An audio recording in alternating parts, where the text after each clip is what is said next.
Okay, hello everyone, and welcome to our guest speaker series. Tonight we have Stephen Javorski from University of Victoria, and he will be talking about NOLS, which is the National Outdoor Leadership School, as I understand it. So he will be chatting with us about that today and how to get involved in the experiences that he's had with this school. So I'll turn your attention towards Stephen and take it away. Hi, and it's Vancouver Island University, not University of Victoria, which is okay. It's only they're a couple hours south of us. Um, so, um, my name's Steve Javorski. I'm a McMaster alumni. I graduated from the Life Sciences program and was part of the outdoor club during my time there, and was the outdoor rec. What do they call it? Programmer, I think, in for the year after I graduated. And so I spent a lot of time with altitude and Algonquin Park and trips all over the place. And now I've done a lot of different things, but the last 6 years I've been a professor in the Child and Youth Care program at Vancouver Island University, where in exchange for teaching the research methods and statistics courses, I get to teach all of the activity and wilderness-based counseling courses as well. So this is the picture behind me that is so much more interesting than my office that is poorly lit, is from one of the introduction to the two therapeutic wilderness expeditions course that I teach, and that's in Buttle Lake in Strathcona Park on Vancouver Island. So my experience with Knowles started actually as a student. So the year I graduated from McMaster, I had the opportunity to take a Knowles course as a student, and I chose to do the Yukon Whitewater canoeing expedition, which was on the Bonnet Plume River in the Yukon, which was an amazing experience. Like many Ontario kids who enjoyed the outdoors, I had spent a lot of time in canoes since I was young, sort of both with my family and with scouts and camps and with the outdoor club, and basically anytime I could get into a canoe. But I had never had the opportunity to do a 6-week self-sustained expedition across the Arctic Circle. So that was like sort of first foray into full-scale whitewater expeditioning, coming from an Ontario place of mainly big lake trips. And I learned a ton. So the National Outdoor Leadership School was started by a man named Paul Petzold in the mid to late 60s, and its purpose was to help create really great outdoor leaders. And this came out of his experience on a few expeditions where there were people who were very skilled mountaineers, but they just couldn't manage a group. And so things have changed a little bit, quite a bit since the 60s. Knowles has developed into this massive organization. COVID is, of course, slowed them down this year, and almost all of their programming was canceled, but they're starting to slowly bring things back. And I think we'll see how things go by next summer. But they operate in many countries around the world. When I was working for them, they had about 550 employees. I always operated out of the branch that's based in Whitehorse in the Yukon, but there's an Alaska branch. There's branches all over the states. Their headquarters is in Lander, Wyoming, and they have everything ranging from, like, they have programs for younger kids, sort of like starting at age 14, but their key demographic tends to be in and around university age students, and it's possible to get credit for their college credit that is transferable to Canadian universities through partnership with the University of Northern British Columbia. So depending on the length of course you go, you can get anywhere from sort of 3 credits up to a full year. There's a full year in Patagonia experience that involves there's sea kayaking, sailing, rafting, whitewater kayaking, canoeing. There's an immersion in a small mountain town to learn local dialect of Spanish. It's a it's a big course. But they still focus on leadership, and they teach sort of very experientially through doing.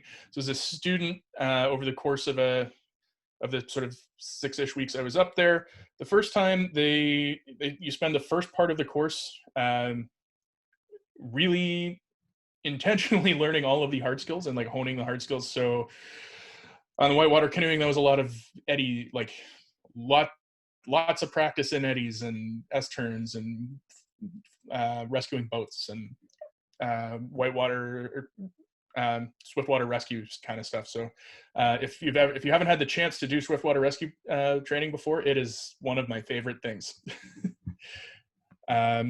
So once you get past that point in the trips, the instructors start to sort of take a bit of a back seat, and every student has an opportunity to be leader of the day a few times. And part of that includes basically the day before you're leader of the day, you sit down with the instructor team and create a RAD plan, which stands for route and description. So you take out all the topographic maps and figure out where you're going to go and like the sort of key markers so you can handrail yourself. I will say in the Yukon on a river, it's fairly easy to pick handrails because the mountains are huge and the trees are very short. So, it's a little bit different than navigating with a map and compass in Ontario. Yeah, you create your whole travel plan for the day. They'll let you know if there's any lessons that happen. So they'll do stuff that, if for those of you who have either participated in altitude programming or are facilitators yourselves, some of that will be kind of similar. So there'll be like workshops on communication and expedition behavior is one of the leadership skills they really focus on. So like, how can you be a contributing member of a good expedition team? And there's a good amount of focus on food each day. So they do a hot breakfast, hot dinner, cold lunch, and operate. You'll learn, it's like I still do this for any expedition or any trip that's longer than about a week now. These are pantry-based rationing system. So instead of planning your meals, like I'm going to get all of the food for this Saturday's dinner, you'd get a pantry full of raw ingredients where it's like X pounds of dry food per person per day is put into this a logarithm that they had their nutritional team put up, and it splits everything out into foods for baking, basically like dairy, legumes, nuts and seeds.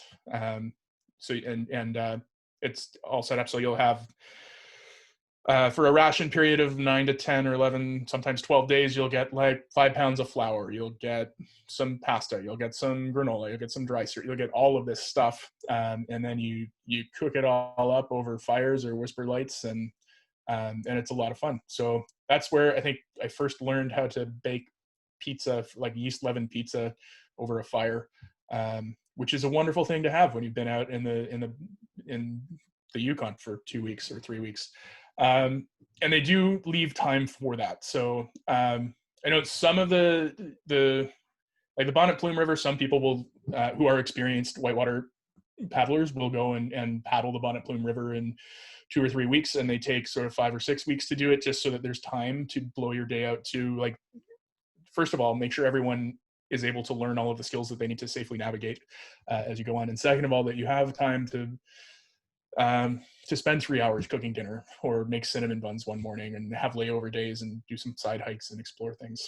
And then all of the courses end with not all of the courses, most of the courses end if the instructor team feels that these students are capable of it, with a independent student group travel, where the students will be broken down into sort of groups of 4, and they pick their own travel schedules. The instructor team will say, we're going to camp here, here, here, here, and here for the next 5 days. You need to be close to us. Like generally the instructor team will stay upriver on a water trip, because it's that, like, all the students are downriver, it makes it easier to get to them if need be. And so you have a chance to just be with another group of your peers and practice all the skills you've been working on. I think something that's important to share about Knowles is they're effectively the organization that sets all of the risk management standards for wilderness travel in North America. So they run an annual risk managers conference, which is a really cool thing to go to if you're interested in risk management. I've had the opportunity to present there a few times. I think the last one I went to was in Jackson Hole, Wyoming, which is a just beautiful spot. But they get instructors and risk managers from anything from university outdoor education or outdoor rec programs to wilderness therapy providers to outward bound sends people and like sort of high level like the guy who whoever's in charge of risk management at any sort of outdoor company, they'll send their folks there and they share best practices.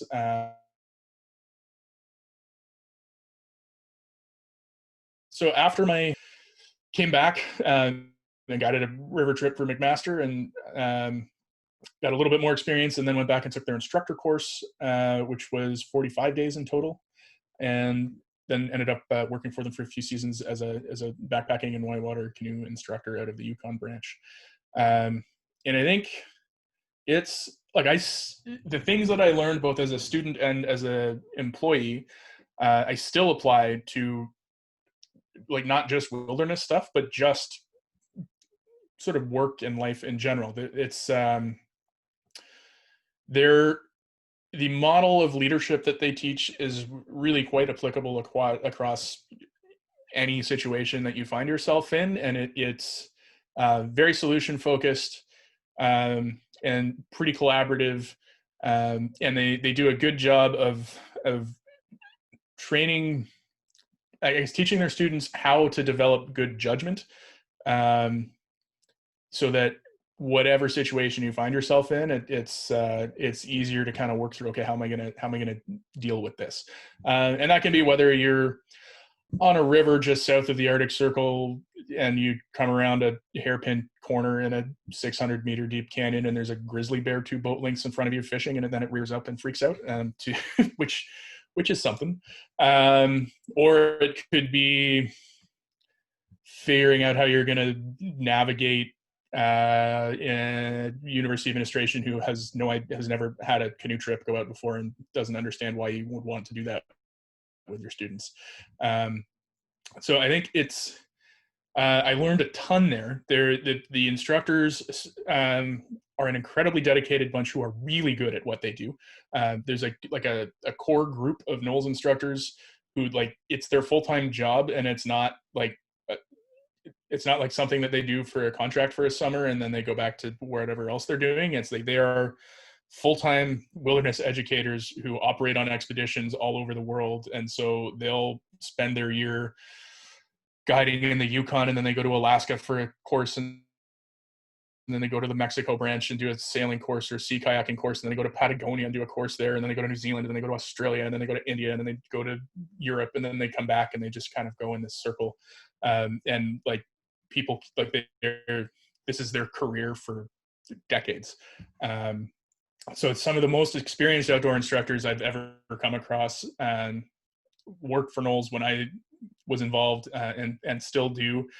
And it's a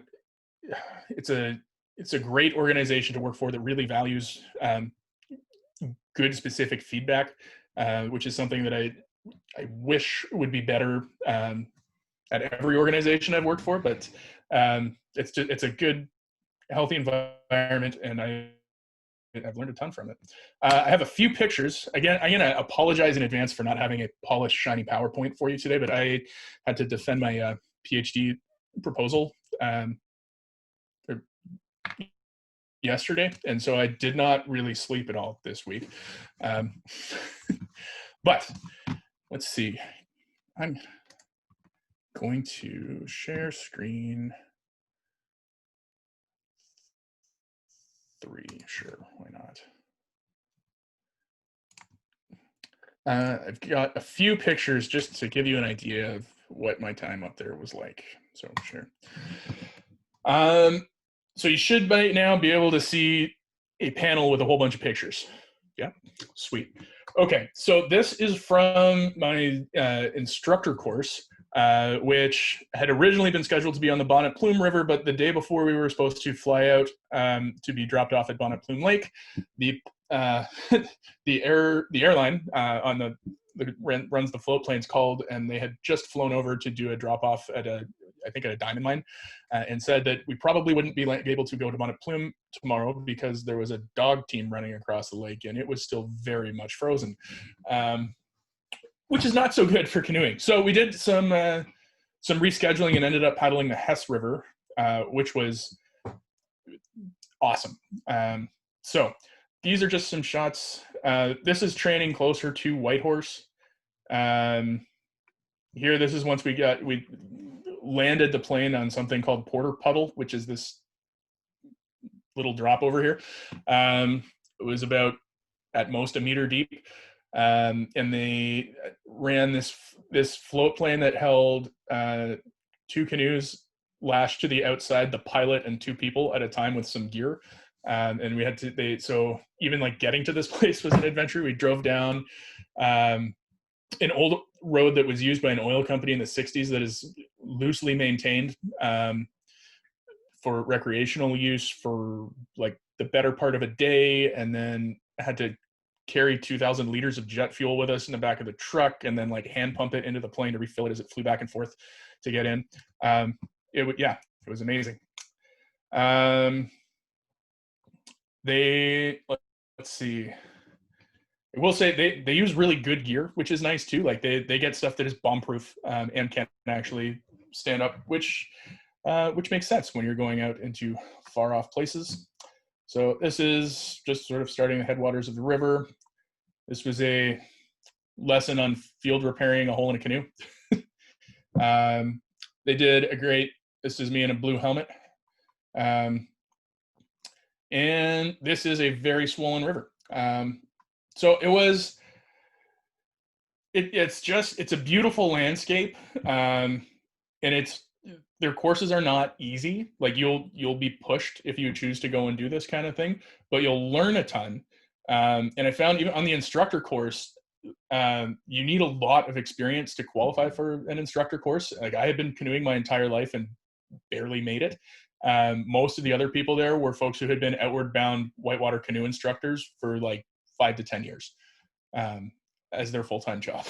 and so that's like the ticket to get in to take their instructor training before you can consider. I think actually if you had 100 weeks of experience as a field guide, you could challenge to take the professional instructor course, which was 2 weeks instead of 34 days.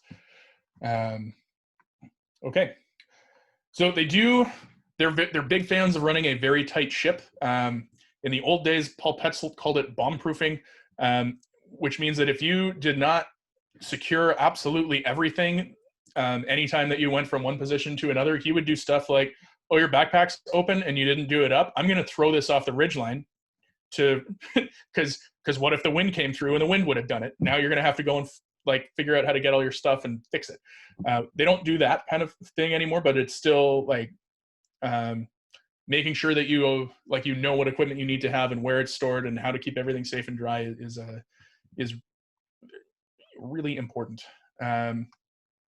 Here's a delightful kitchen. Oh, that's not quite as big as I'd hoped it would be, but I think that's enough pictures for now. I do think it's for anyone who is interested in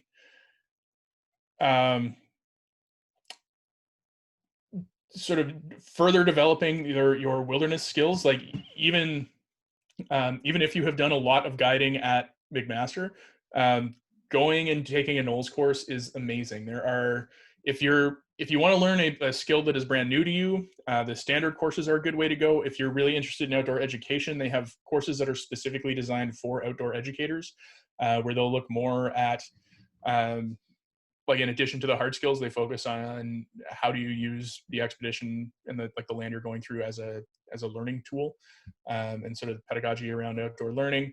They have all kinds of resources around things like wilderness medicine, there's the cookery, there's a nutrition manual, there's all of this stuff, and their online presence is quite good. They've got little blog videos and how-tos and instructors' favorite recipes and all kinds of things. It's a wonderful wilderness resource. They're just I really enjoyed my time there, and I still I still use a bunch of the stuff that I was taught there in my classes now. I've modified it a little bit. Knowles is very explicitly not a therapeutic organization. Like, this is not the place to go for your gap year if you're struggling necessarily. It's not like it's not wilderness therapy. But a lot of, I've taken a lot of the tools and techniques that they have there, and and modified it to work for therapeutic groups. They cover some basic for some courses, like on semester courses, they may include wilderness first responder. They have their own sort of wilderness first aid branch of the company. And you can take, so like they provide standalone wilderness first aid, wilderness advanced first aid, wilderness first responder. And it's like a similar course to WMA, which I think is the popular one in Ontario, or at least it used to be, or which is Wilderness Medical Associates. Yeah, we have we've been offering the Wilderness Advanced First Aid through one of our contacts that also has a lot of contacts out west as well. So it's sort of been like with Raven Medical. So it's sort of been like a mixture of Ontario and BC sort of regulations and courses that we've been offering. But Cool. yeah, we've been doing the Wilderness Advanced First Aid. So I was just wondering if it was like required if you're going in, or if they offer it, or if it's a mixed kind of thing. It's I believe take the instructor course, they'd require it, but for an outdoor educator or standalone course, then you would not need it. And for depending on the context of the course and how long it is, they'll generally do like sort of basic, like how do you care for your feet, how do you like CPR reminders and that sort of thing in case people need it. But they'll on some of the longer courses, like the semester or the year-long courses, they'll include the full woofer as an additional cert. And I will say the other thing, the instructor course, outside of BC, where getting your certs transferred is a challenge for everything, not just canoeing. There, I found in the States, because I did my my master's in counseling psych with a wilderness therapy specialization in Colorado, and my PhDs through the University of New Hampshire. They're like the credential of a Knowles Whitewater instructor transferred well to all of those places, so I could continue to work as a river instructor or backpacking instructor. Yeah, I guess, do you have any questions? I'm not sure what else to say.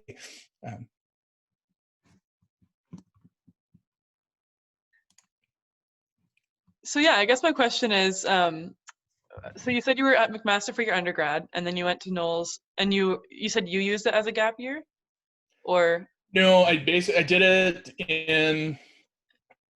So I just did it in the summer after my fourth year. Summer. Okay, that's cool. Yeah, and that was through McMaster, and it was a credit that you had gained. And when I went through, I'd already completed my degree, so I didn't need to pay for the credits. And at the time, this is dating myself a little bit, they hadn't set up the affiliation with UNBC. So if you wanted college credits, you had to pay through the University of Utah, which is paying US out-of-state tuition, which is where like 1 credit hour is what we all pay here for our entire year. Yeah. Interesting. Okay, cool. I was just trying to get the timing right. And so it wasn't necessarily like a course that you had taken, but it was through McMaster that you had heard of Knowles. Is that right? So I know Bob's not around anymore, but there used to be a professor named Bob Henderson who taught a 4th-year kinesiology course, 2 4th-year kinesiology courses, one that used a 9-day canoe trip in Temagami as the sort of bulk of the course, and the other one was in traditional winter wilderness travel, which was snowshoeing, expedition over Reading Week in February. Hmm. And that he had these volunteers come to be additional sort of trip leaders for that, for both, well, for the canoe course, and one of them had worked or was a NOLS instructor. It was a past student, and so I guess that's sort of how I heard about it. And yeah, at the time, like I have like lots of friends who are really into camping, but nobody who would be like, yeah, sure, I'll take 55 days off and go and paddle the length of the Mackenzie River with you. So this was a good way to like, and I find the Yukon branch in particular, like nobody who isn't really interested goes on like a 6-week canoe trip in the Yukon, right? Like there's bugs, it's cold. So it tends to attract people who really want to be there. And I really enjoyed that. Yeah. Do you work with anyone else like that nowadays, like that you had met through Knowles? Like, is it like a community that you're like lifelong sort of like part of, or is it kind of like a take a course and then leave kind of thing? Does that make sense? I think that's up to you. Like there was a time where I was considering going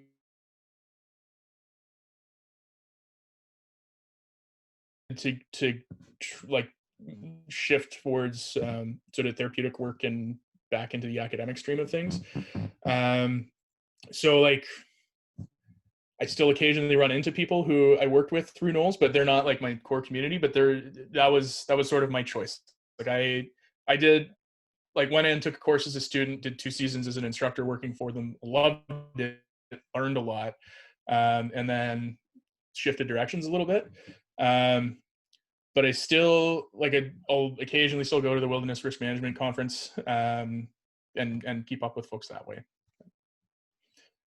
Yeah. And I do find a lot of folks, people just, at least the Canadian NOLS instructors, tend to end up on Vancouver Island several times a year.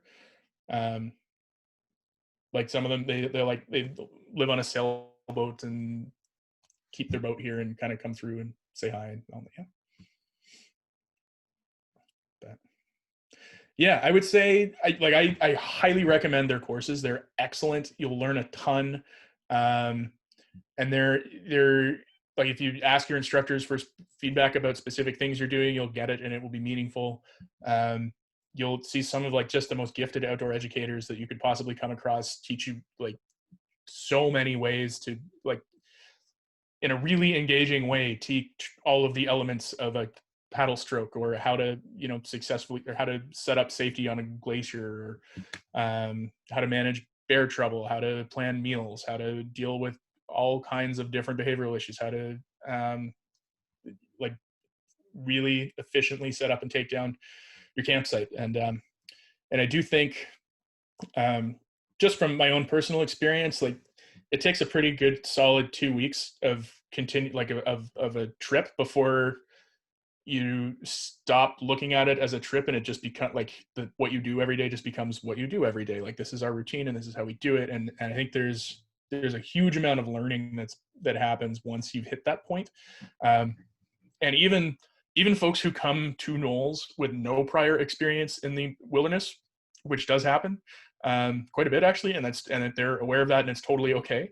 By the time you get kind of 2 or 3 weeks in, like, people have their systems dialed. Like, so folks who spent 4.5 hours packing up their, like, making cold breakfast, heating up water for coffee, and like packing their stuff up to get in the boat on the first day, by like week 2 or week 3, it's sort of like, if they're put in a pinch, you can, like, 30 minutes, and from I sit up in my sleeping bag to I've eaten something warm, everything's packed and we're ready to go.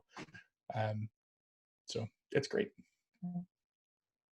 Cool. So yeah, you just touched on that. So there's people of all different levels. So I'm just sort of like asking questions that I think people might be wondering that watch this later. So for people that have never done any trips that have been like really exerting, or haven't really had the chance to go outdoors yet, would you recommend, like, what sort of trips have you heard of that they could go on, like, other than like Alaska or like the Yukon? Okay. Let's see. There's Yukon, there's Alaska, there's a whole bunch so then the Yukon and Alaska ones, actually, and anywhere they do backpacking, backpacking and mountaineering are physically the hardest things. So you don't have to have a lot of experience going into that, but you should be in reasonably good shape because you're going to carry, 30 plus kilos on your back for like 8 hours a day on uneven, steep terrain. So if you've never done that before, it's uncomfortable. And like what I've also learned is I've been teaching this therapeutic wilderness course in a child and youth care degree program where students it's like an undergrad counseling degree. And people who have never canoed before, the first time they portage a canoe, it's not comfortable. It hurts a lot, right? Especially if it's like an old ABS canoe or something and it weighs 103 pounds. So if you have no experience, you can do it. I would say maybe go for one of the water-based trips first if you're worried about like the kind of physical shape that you're in. Although you can, with a little bit of effort ahead of time, you'd have no problems going into any of the backpacking or mountaineering ones too. There's some awesome whitewater rafting trips through Vernal, Utah. Yep, and that's like paddling big oar rigs. So less, that's sort of like less consistent cardio output, but still amazing wild places. There's some like the sailing trips in Mexico would be a good option as a place to get in, and that place like they stash fresh water in various places along the coast, and you just kind of like sail around Baja and like camp on beaches or sleep on the boat or do whatever, that kind of thing. Let's see, there's some cool river trips through in Australia, New Zealand as well. Some beautiful sea kayaking opportunities in the Pacific Northwest, Alaska, Mexico, Patagonia. Yeah, I would say like take a look at their website. Look like if you're thinking about it, like you really don't need a ton of experience to take a NOLS course. You just need to be willing to go and try. Yeah, and I was going to mention that. I'm just going to attach the link with wherever I post this on social media, and just so people can have sort of like a resource to look at to sort of in conjunction with this. So more resources. Cool. Yeah. Yeah. And I think just like I can't emphasize how much I learned from this place, and it's hard to put it into like exactly how much I learned there and what I do now, but it's like the sort of organizational and group management skills that I learned and started to develop at Knowles have transitioned into counseling and corporate training and adventure training. And I spent one summer organizing a wilderness orientation program for like 650 students all at the same time on 60 some simultaneous trips. And it didn't feel daunting because of how comfortable with logistics, I think. I felt from Knowles. So I had, it was just amazing. Yeah, tripping is really interesting because it gets you outdoors and like you're present in the moment, but then even those skills that you learn are so transferable for anywhere. It doesn't matter what program or what you're doing. Absolutely. And like it's really, it sets you up well to problem solve anywhere. And like when there's something about being with the same group for an extended period of time without technology that really actually forces you to work on relationships. And you can learn through, I guess, a variety of places. Like have you heard of like the storming, forming, norming, performing? Yeah. You hear that stuff and you don't see it, right? Like in a full day climbing tower or alpine tower group, like that's not going to happen. Even in a weekend trip, people tend to, like, there might be some conflict, but people tend to keep their shiny, happy face up. But when you get 3 weeks in and it's been raining for 20 of the 21 last days and people are starting to get cold and wet and like real conflict comes up and you have to effectively deal with it because you're way in the middle of nowhere. Sometimes it might even take 3 days to get a helicopter in because of the weather. It's like that kind of experience is hard to come by in doing pretty much anything else. interesting. Gabrielle, do you have any questions on your mind? I don't think I have any questions, but thank you to you both. Yeah, it's a great thing to know about, and I didn't know about it before, so thanks. Oh, cool. Well, all right. Yeah. Well, thanks for coming out, Stephen, or Steve. I really appreciate you taking the time. So I'll finish the recording here.